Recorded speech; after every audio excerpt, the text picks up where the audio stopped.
L'année 2025, année centenaire de la naissance de Patrice Emery Lumumba, s'achève dans 3 mois.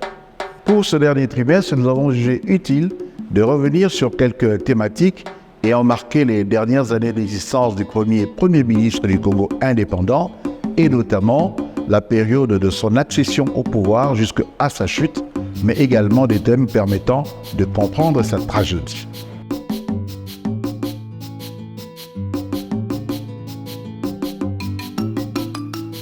Ainsi, nous allons faire livraison d'une réflexion régulièrement appuyée sur ces différentes thématiques. Nous commençons la série par 2 épisodes consacrés au fameux discours prononcé le 30 juin 1960 lors de la cérémonie d'indépendance par Patrice Emery Lumumba. Un débat a émergé dans l'espace public autour de la question de savoir qui a été le rédacteur de ce discours. Pour beaucoup, la question de savoir qui a rédigé ce discours du 30 juin, cette question donc a déjà trouvé une réponse et elle est irrévocable pour eux. Eh bien, Patrice Emery Lumumba n'a pas été le rédacteur de ce discours, il ne l'a pas écrit lui-même. Ce serait donc un discours d'autrui dont les mots auraient été mis dans la bouche du Premier ministre congolais sans aucune responsabilité de sa part, selon certains. Ainsi, on a entendu M. Barnabé Milinganyo, un débatteur connu dans les médias congolais, déclarer ceci sur un plateau de télévision. Tu sais, même beaucoup de gens ne savent même pas que le discours que Lumumba avait lu là, c'est pas lui qui l'avait écrit. Et dans un autre programme télévisé, M. Eli Ngoma Binda, professeur d'université de son État, a affirmé avec plus d'assurance et de précision encore ce qui suit. On ne connaît que le Lumumba officiel qui est arrivé en 1958 et surtout en 1960 avec le discours qu'il n'a pas écrit par des Blancs. Des Blancs socialistes lui ont demandé d'aller lire. Ça, c'est la vérité. C'est la vérité. Écrit par Jean Van Lierde et Pierre Duvivier. L'histoire, en effet, est têtue. Et on serait même tenté de dire, mais pourquoi s'arrêter en si bon chemin, puisque en recourant à d'autres sources, la liste peut s'allonger. En effet, selon diverses sources, il faut ajouter Diallo Telli, envoyé du président Sékou Touré pour le représenter aux festivités de l'indépendance, Thibou Tounkara, ambassadeur de Guinée à Léopoldville, mais aussi André Bloin, Félix Moumié et quelques Congolais. En comptant bien, on en serait à environ 8 personnes impliquées dans ce discours. Nous n'avons pas compté d'autres noms évoqués notamment par Alice Kachamura, tels que Jacques Mbala et Joseph Mboui. Ça fait quand même trop de monde. La présente réflexion a pour objectif de questionner les différentes affirmations autour de l'auteur de ce discours, certains pour les moins péremptoires. L'ambition nette déclarée ici est donc de tordre définitivement le cou à ce mythe de Lumumba incapable d'écrire son propre discours et lecteur passif d'un texte écrit par d'autres. Notre génération a grandi avec ce mythe et il est temps de corriger les choses pour les générations futures. Nous démontrerons donc, au regard de témoignages ainsi que d'analyses, que ces affirmations sont pour certaines totalement fausses, erronées, et pour d'autres pour le moins discutables. Ainsi, on démontrera que, primo, Lumumba fut à minima auteur intellectuel de son discours. Deuxièmement, que même si certaines parties ont pu être corrigées par des collaborateurs, l'essentiel est bel et bien de sa plume. Troisièmement, enfin, que Jean Van Lierde, longtemps cité comme rédacteur de ce discours, n'en fut nullement l'auteur, et que d'autres encore, cités par différents chercheurs comme les rédacteurs de ce discours, ont pu tout juste, pour certains, jouer un rôle secondaire, notamment celui de corriger le texte sur le plan de la forme. Dans cette première partie, j'aborderai ainsi d'abord les conditions et le contexte de production du discours, ensuite les candidats écrivants et enfin l'identité de l'écrivain lui-même. Parlons donc d'abord des conditions et du contexte de production. Les conditions de production d'abord. Nous entendons par cette expression ce que conçoit Caroline Olivier Yaniv en parlant de qui a travaillé et comment à la préparation ou à la rédaction des prises de parole des ministres. Caroline Olivier-Yaniv a en effet étudié la production des discours ministériels en France et suggère de concevoir une anthropologie du discours institutionnel. Elle observe d'abord que toute prise de parole ministérielle est le fruit d'un travail collectif, d'où elle tire le principe d'une division du travail. Mais en principe, un nègre ou speechwriter attitré est spécifiquement consacré à l'écriture des prises de parole du ministre. Et 3 cas de figure se présentent selon elle. Premier cas, l'écrivain, c'est-à-dire le nègre ou rédacteur à l'initiative. Deuxième cas, le directeur de cabinet à l'initiative. Et enfin, troisième cas, la rédaction intégrale des discours provient d'une demande explicite du ministre, ce qui lui permet de reprendre rapidement et exhaustivement connaissance du sujet sur lequel il va s'exprimer. Le texte peut ensuite être soumis à un va-et-vient entre l'écrivain et le directeur de cabinet ou le ministre lui-même, ce qui donne au travail un caractère de bricolage. Et pour une intervention orale, le ministre reprendra partiellement ou intégralement le texte proposé. Mais en bout de course, aux yeux du grand public, tout se passe comme si l'énonciateur et l'auteur et le responsable ne faisaient qu'une seule et même personne, à savoir le ministre. Il demeure donc l'idée que celui qui énonce le discours est aussi celui qui pense, est aussi l'auteur, n'est-ce pas, à savoir celui qui a choisi les sentiments exprimés et les mots pour les encoder. Ngoma Binda affirme aussi dans son ouvrage « Construire notre République, introduction à la pensée politique congolaise » que en matière politique, c'est lui qui assume la responsabilité de prononcer un discours et d'en épouser les idées en est bel et bien l'auteur, même si le dit discours a été écrit, préparé ou mis en forme, comme c'est souvent le cas, par ses conseillers, en l'occurrence les conseillers en communication politique. Cela est logique. Le couturier n'est pas le propriétaire du costume commandé. Qu'en est-il alors du discours du 30 juin 1960 ? C'est ce que nous verrons après avoir évoqué le contexte de production. Il s'agit de l'entour du discours, c'est-à-dire le contexte dans l'un des sens que nous donne Roland Héluer, à savoir le contexte situationnel. Autrement dit, tout ce qui entoure les sujets parlants, les moments et le lieu, comme les raisons qu'ils ont de communiquer et de communiquer ainsi. Dans le cas du discours du 30 juin 1960, il s'agit d'un discours tendu. Jean-Claude Willam affirme que les derniers jours de juin sont des journées d'excitation et aussi des tensions politiques. Ils sont marqués par une série d'incidents qui vont avoir un effet cumulatif sur le Lumumba. Quels sont donc ces incidents ? Ils sont au nombre de 6. Le premier est du fait de Joseph Kasavubu. Le 26 juin, devant le Parlement, il prononce un discours dans lequel il esquisse les grandes lignes d'un programme de gouvernement sans en avoir préalablement discuté avec le Premier ministre. Or, selon la loi fondamentale, calculée sur la Constitution belge, d'une part, aucun acte du chef de l'État n'a d'effet s'il n'est pas contresigné par un ministre. Et d'autre part, c'est le Premier ministre qui conduit la politique de l'État et pas quelqu'un d'autre, fût-il chef de l'État. Deuxième incident, Kasavubu renouvela au roi son invitation de venir présider la cérémonie d'indépendance alors que Lumumba avait un avis différent.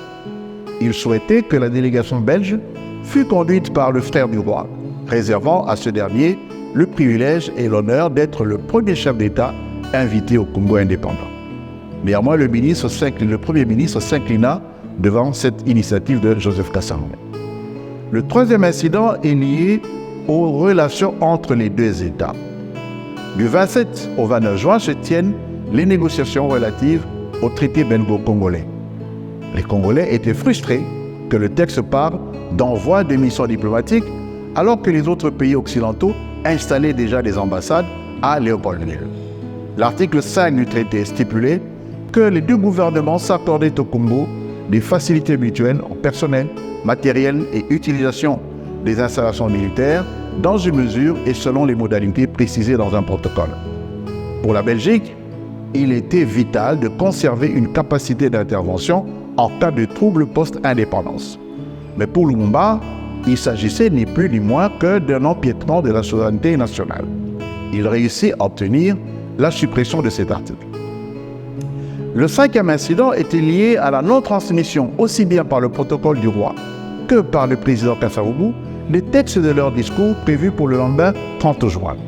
Pour cette raison, Lumumba menaça même de ne pas participer aux festivités, affirmant que la Belgique voulait l'humilier. Mais plus tard, on apprit que Jean Van Lierde, un de ses conseillers belges, connaissait le contenu des deux discours et lui en a finalement parlé. Enfin, sixième incident, les Belges refuseront de signer l'amnistie générale que proposait Lumumba et le roi lui-même lui confirma ce refus autour d'un tête-à-tête le soir du 29 juin.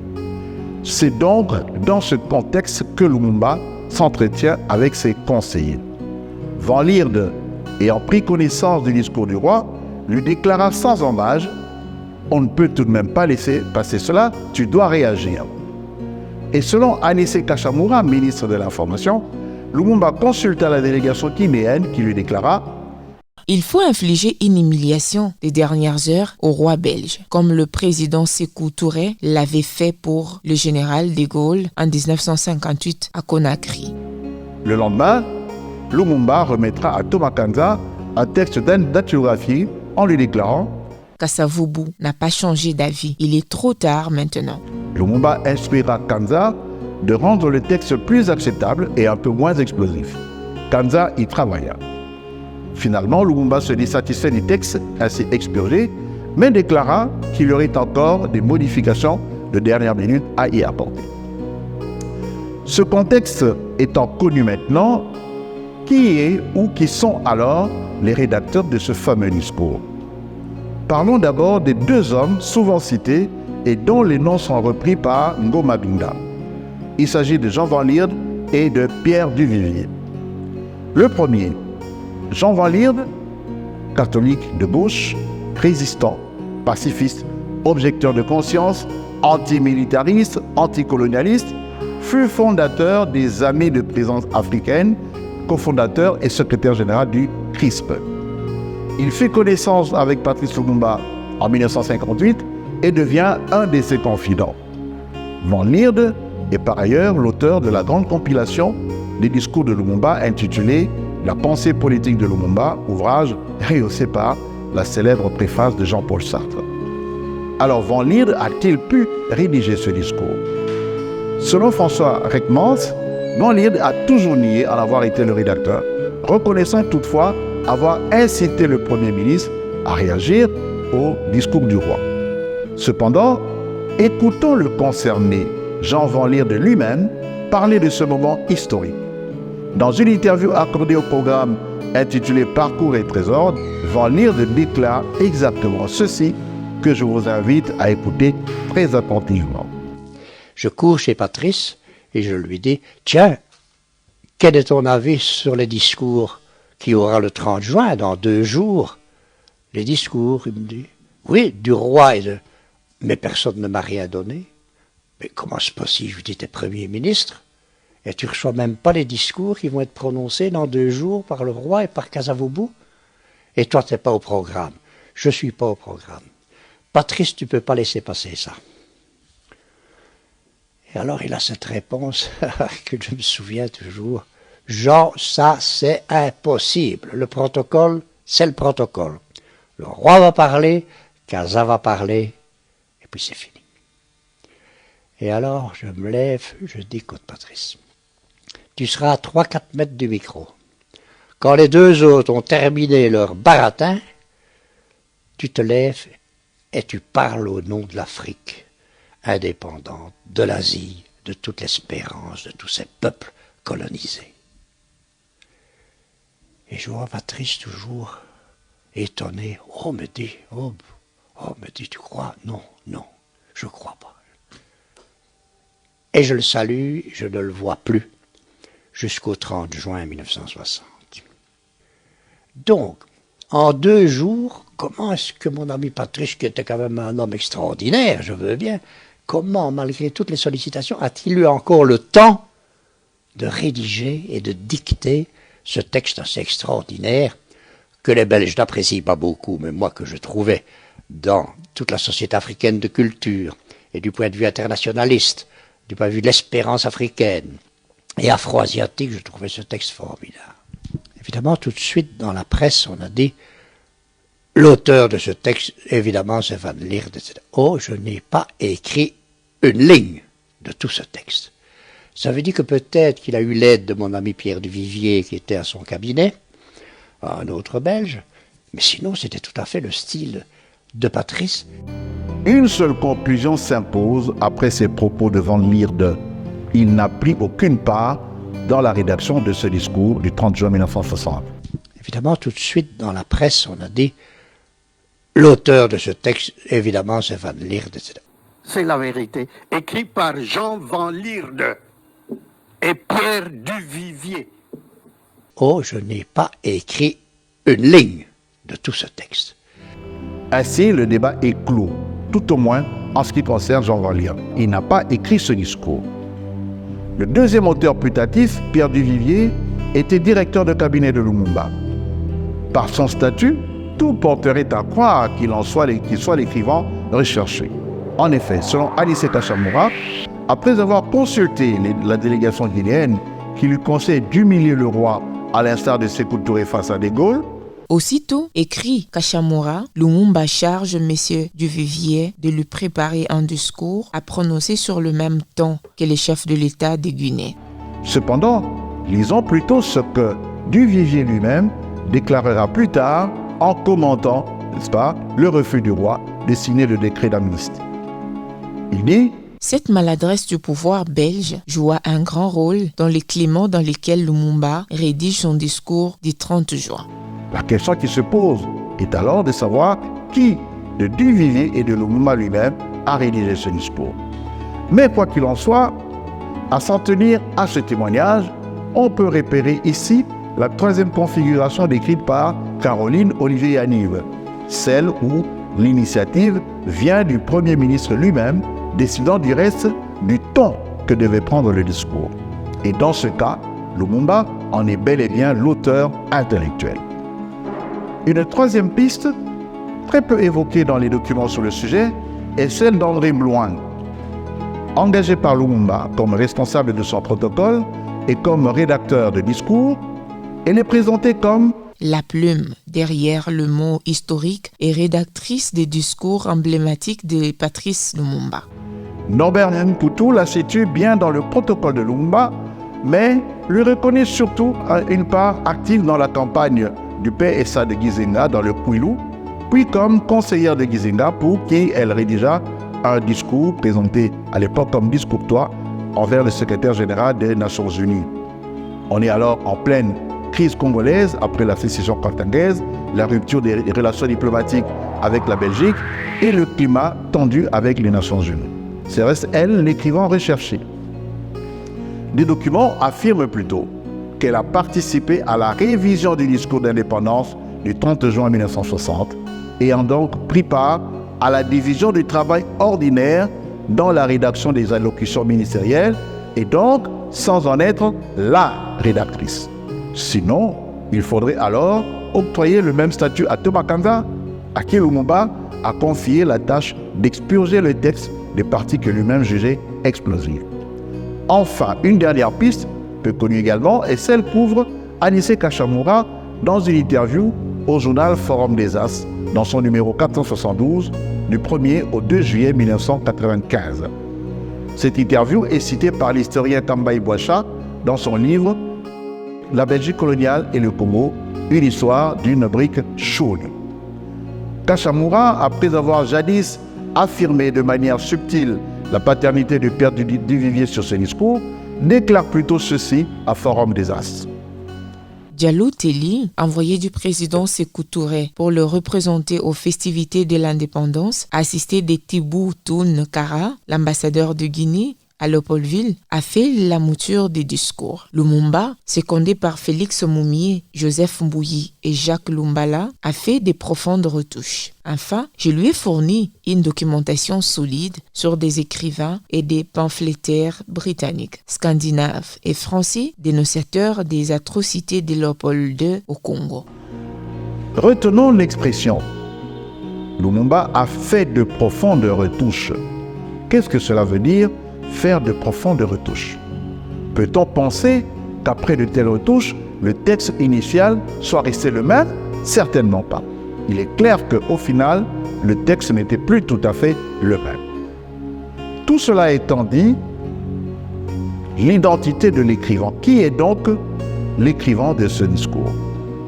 Quelle que soit la configuration envisagée, on voit que Lumumba est bien au centre de ce discours, soit comme auteur intellectuel, soit comme rédacteur ou co-rédacteur. Cette configuration serait d'ailleurs très plausible dans le cas du discours du 30 juin. Mais d'autres témoignages encore écartent simplement la présence d'écrivains autres que Lumumba lui-même. Ainsi, Norbert Mobutu, auteur d'un monumental ouvrage sur Lumumba, écrit-il: Même si Lumumba avait bénéficié certes de plusieurs avis et conseils pour ce discours, ou même de son brouillon, il l'a sûrement écrit lui-même, comme à son habitude toute la nuit. François Reckmans confirme et se montre même plus affirmatif encore. Tous les proches du Premier ministre sont formels. Lumumba a rédigé son discours, tout en discutant certaines idées avec ses proches. Et d'ajouter: La lecture de tous les autres articles et discours de Lumumba suffit à s'en assurer. Alors, pour conclure cette première partie consacrée au discours de Lumumba du 30 juin 1960, nous dirons que nos hypothèses se confirment, puisque 1. Il apparaît très clairement que Lumumba, sur le conseil de Jean Van Lierde et de ses amis guinéens, a eu l'initiative de ce discours, et que, à supposer même qu'il en aurait confié la rédaction à quelqu'un, Pierre Duvivier par exemple, eh bien, il a donné des instructions précises quant à son contenu. Il est donc incontestablement l'auteur intellectuel. Et que, si la mouture en aurait été faite par Diallo-Tellier et sa délégation, Lumumba en a tiré un texte personnel en y opérant de profondes retouches. Il n'a donc pas été un lecteur passif, mais a participé activement à sa rédaction, chose que confirme d'une part la remarque de Van Lierde sur son style et d'autre part sa prise de notes lors de la cérémonie d'indépendance, en dehors des témoignages sur sa rédaction intégrale. Mais ces arguments demeurent encore dans la mouvance des limites de l'approche historique qui navigue entre contradictions flagrantes et affirmations péremptoires. Aussi faille-t-il considérer un autre type d'argument. C'est ce que nous comptons faire dans la seconde partie dédiée à ce thème. Nous allons entrer dans le cœur même du texte de ce discours et d'analyser ses rapports avec les autres articles et discours de Lumumba, suivant en cela le conseil de François Reckmans. C'est l'argument de l'intertextualité.